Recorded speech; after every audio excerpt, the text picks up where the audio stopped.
There are certain dark parts of our own government I call personally the shadow government. That's what we'll be talking about. Some call it the deep state, and the deep state does exist. What my point is, coming from the CIA, is the deep state and the shadow government are not the same thing. They're used interchangeably, but the shadow government and the deep state are not the same entity. They are joined together in a matrix, but they are not one and the same, and I'll explain how that is, why that is. And it's important to know that. They're both a threat to our Constitution.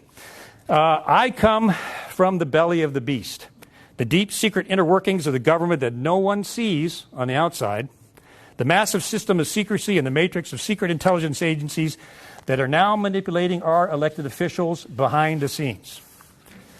There's a serious threat to our democracy and our constitutional republic by the shadow government and its associated deep state. In a few years, we may no longer have a constitutional republic.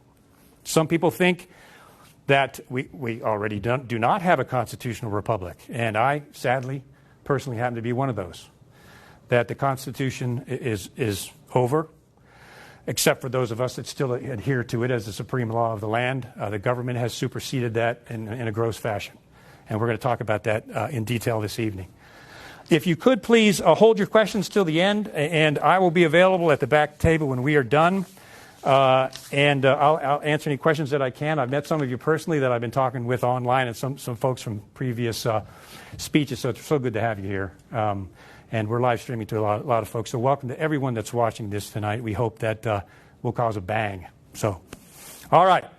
I'm going to focus on the shadow government, the unconstitutional power of government secrecy. I call it the tyranny of secrecy. Our government has such a powerful, large matrix system of secrecy that it has literally taken over our elected government in a very complex fashion. They've been doing this for almost 60 years.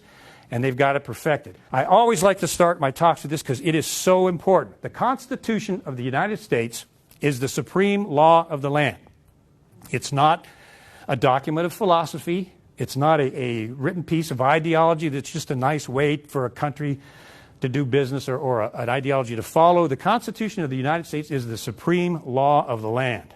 It supersedes the entire criminal justice system that we have underneath it. And that's important to understand because if someone violates the Constitution, they are breaking the law. It's a felony. Okay?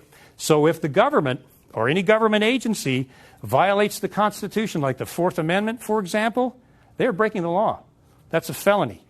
That applies to citizens, and it applies to the government also.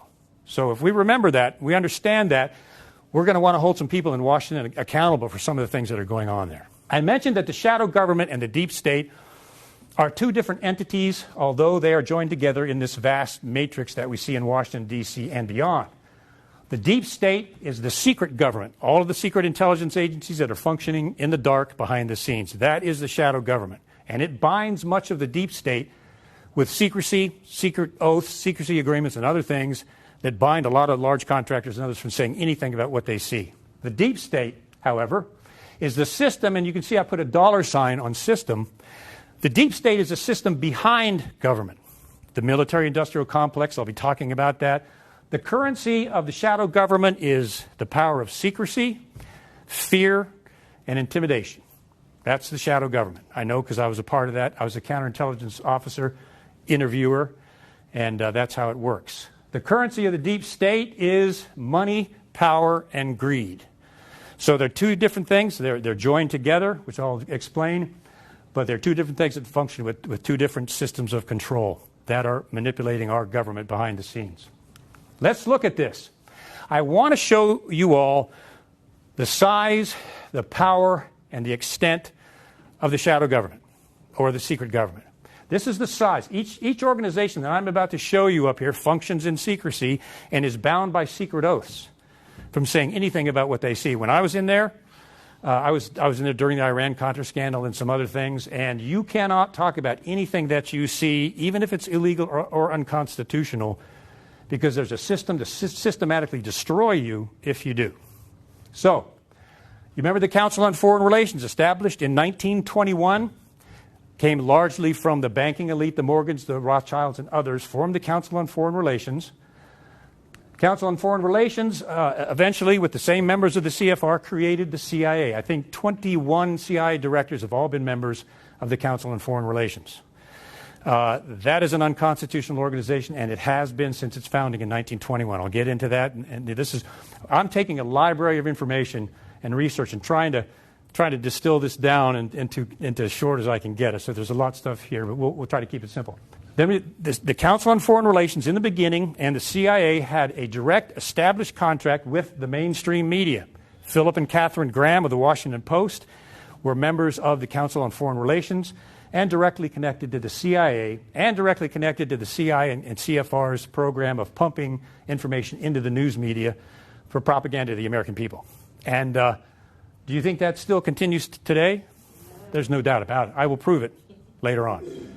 Most people will say, that passed away in 1976 with the end of Operation Mockingbird. Operation Mockingbird did not end. A lot of you shaking your heads, you know what I'm talking about. It's still here. Mainstream media is involved directly. Then you've got, of course, our beloved NSA. I know a couple of senior NSA whistleblowers. We tend to be friends when you're doing what we do because it's a small circle of riskies. And they've got a lot of things to say about NSA domestic surveillance and spying. So the NSA was created not by Congress, but via executive order outside of the Constitution, which most people don't know.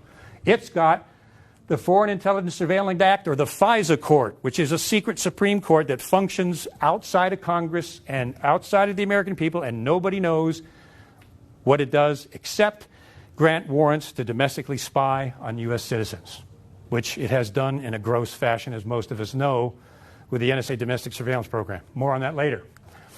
Silicon Valley now is directly connected to NSA. That's the way that the government does it, the CIA and the NSA. They approach Silicon Valley companies. I was in a military industrial complex. I was a program manager.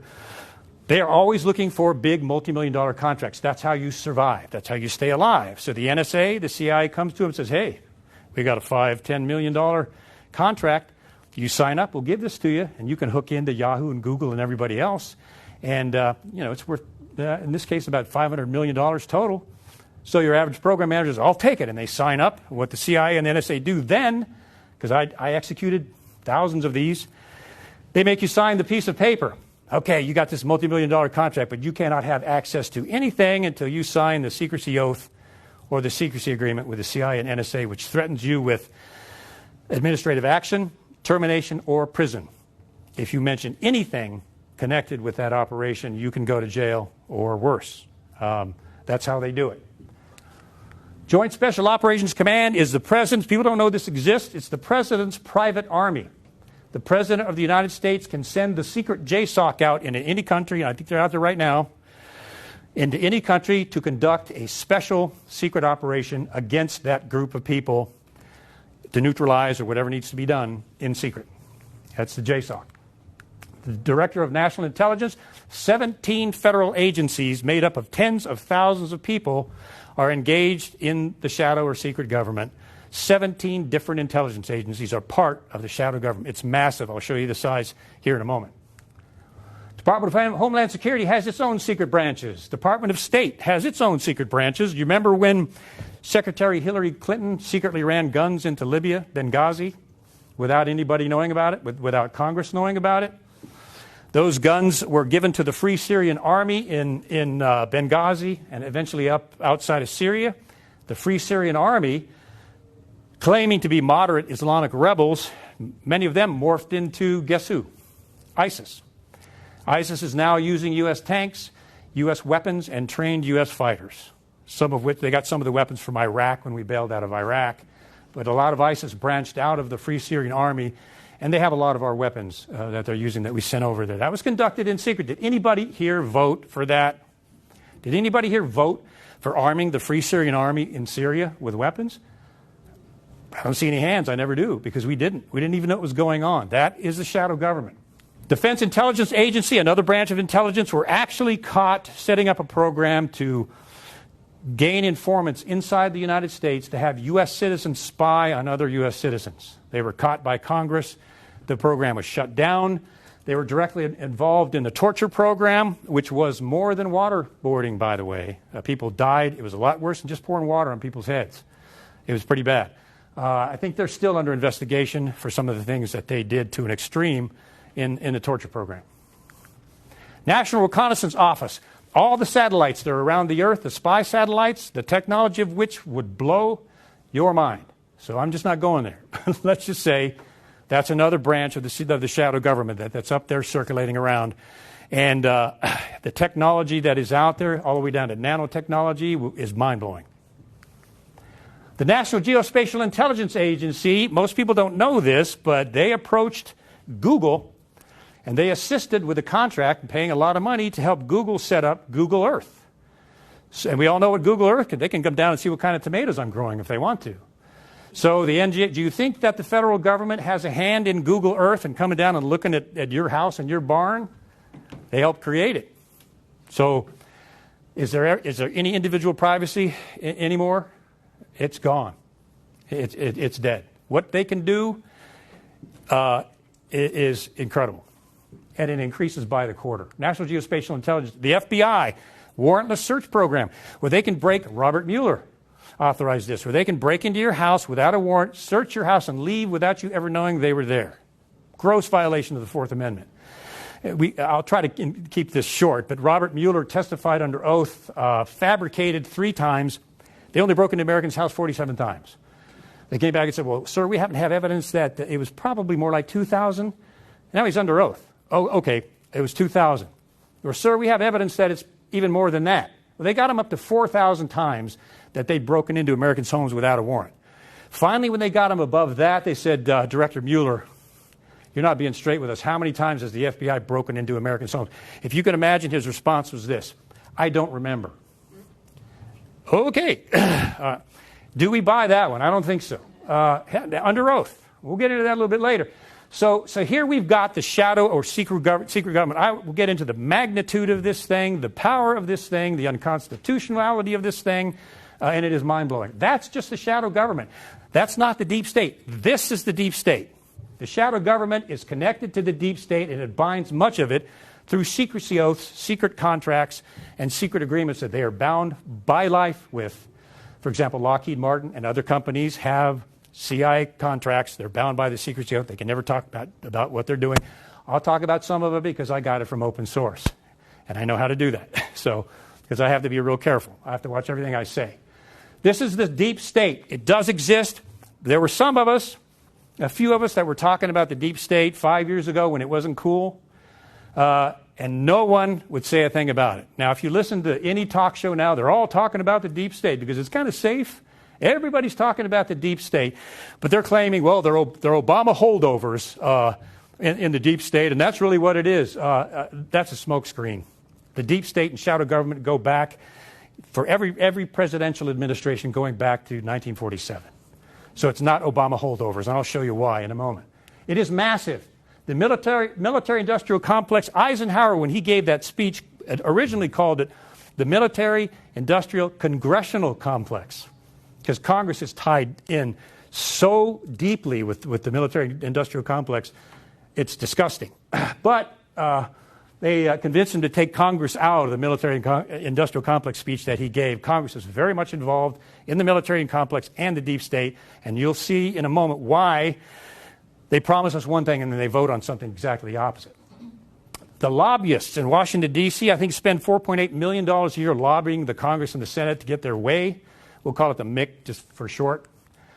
Wall Street, directly connected to the deep state at the hip, and it is so connected to the Treasury now, they're almost like business partners. And a lot of Wall Street has billions in offshore accounts that nobody knows about, connected directly to the Department of Treasury, which has a secret database on us, by the way. Most people don't know that. Treasury has its own secret database. It has opened the back door for the NSA and the CIA to come in and look at financial information on us. Just found that out. Foreign lobbyists, Israel and Saudi Arabia, I'm not making a comment on either one, but they might as well have a Senate or congressional seat. The amount of power and influence they have over our elected officials is phenomenal. And the millions and millions of dollars that they contribute is also phenomenal. Defense contractors bound by the deep state. Intelligence contractors. I will get into these. There's something that I call the secret intelligence complex, industrial complex. We've got the military industrial complex. We've got the secret intelligence industrial complex, just as big, just as powerful, nobody knows about. We'll talk about that. The Federal Reserve. You could call this the economic shadow government. If anybody has studied the Federal Reserve, my gosh. And when you know how that thing operates and what it's doing, it took the freedom, the constitutional freedom economic of Americans away in 1913, that far back. It is run by international bankers in secret. It is not a federal agency. It is a private bank made up of international banks that run our entire economic policy. So this is an economic shadow government all by itself. But it's more of a part of the deep state because it's economic. From the Council on Foreign Relations came the International Monetary Fund and the World Bank. Do you see globalism happening here? You mentioned the New World Order, and everybody freaks out. It's a conspiracy theory. You will just set that aside because there is a global economic order with these going on right now outside of our Constitution, running American economics now. You want to call it the New World Order. You want to call it the globalist order. You want to call it what Susan Rice and Barack Obama called it, the new international world order. You can call it whatever you want. But this global order exists, and it is running our country. More on that coming up. Now, I tried my level best to distill all these volumes of things down to try to make it simple how this happened.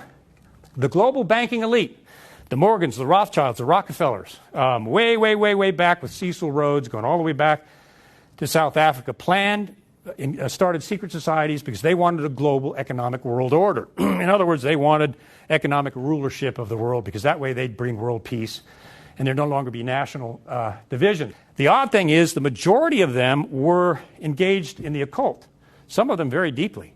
If you see something, say something.